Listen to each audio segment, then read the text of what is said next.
got one advantage. He's coming to us. We have posted on my social media accounts asking for questions for you guys, oh, cool. just to see what would come back, right? Yeah. And the very first one, WTH, what the hell were you thinking with the ending? Well, you know, it's we believe in a commitment to real stakes, and we love good storytelling. We like being surprised in movies. Had an experience as a kid when I watched Empire Strikes Back 5 times in a row at a theater, and one day that, you know, that film had incredible emotional resonance.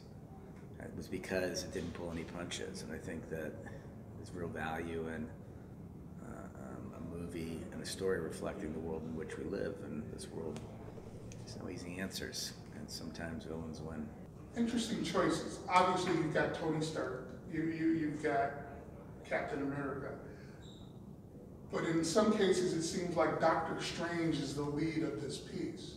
Am I seeing that wrong, or? No, he possessed, what I liked about him as a kid in the books is that he always possessed a certain wisdom. There's a mysticism to him, a spirituality, and he always seemed to know more than everybody else because of that.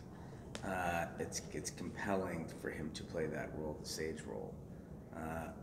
You know, and it's also interesting pairing him with Tony Stark, who is equal a narcissist, and one is a man of science and one is a man of magic. So I think you know, Strange certainly has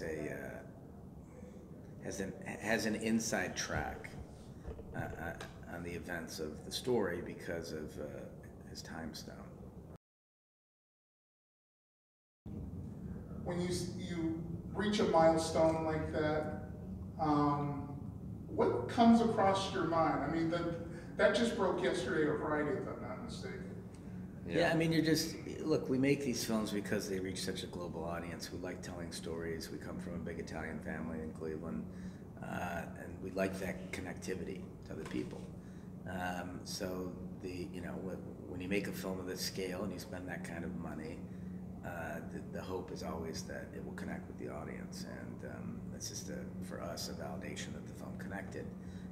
That's what makes us happy, is that the fans are finding something valuable in the story, and you know, we commit as filmmakers. We've always found that we do our best work when we tell the story that we want to tell, and then you hope that other people like it as well. You have to have that emotional connection to the material. So again, this is a validation for us that they like the story that we told. You started your own production company, Agbo Films. Yeah. What are you going to do in that realm? I mean, what do you want to concentrate there? I've read that you want to pay it forward somewhat because of what Steven Soderbergh did for you guys. Is that the case, or? Yeah, for sure. In part, I mean, part of it, you know, we've been able to use the success that we've had with these films to create a company for ourselves that, like, is not only focused on figuring out what Joe and I will do next as directors, but also, you know, we feel like we had a very unique road into the film business. We feel like, you know, that first film that we made, Pieces, it was, nobody responded to that film, like, except for one person, Steven Soderbergh, who saw it at a film festival. I think there's something unique about artists looking at other artists' work and being able to see something of value in it that sometimes the business can't see. And if it wasn't for Steven reaching out to us and saying, hey, I want to help you make another movie, I like the work that you're doing, you know, I don't know what our road in the business would have been if there would have been one. So now we look at ourselves as being in a unique position, a sort of a well-capitalized position to look at other artists and look at other work and perhaps champion things that might not make it through the system otherwise. And I think we've already got a few projects that we're shooting that will sort of fulfill that hope. Is the Avengers it for you guys as far as MCU, or is there interest still there beyond?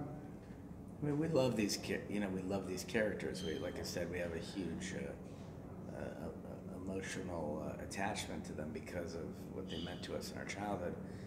I think, you know, if there's a story to tell, then we'll tell it. If we can't find a story to tell, then we won't.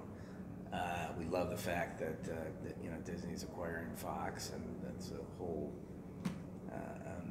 new roster of characters that will become available to Marvel. Maybe there's another big scale story to tell with all those characters, but to see how it all plays out. Immediately, my mind goes to X-Men Avengers crossover film, which immediately expands that, doubles that. So apparently, you would be the guys to be able to pull it off at this point.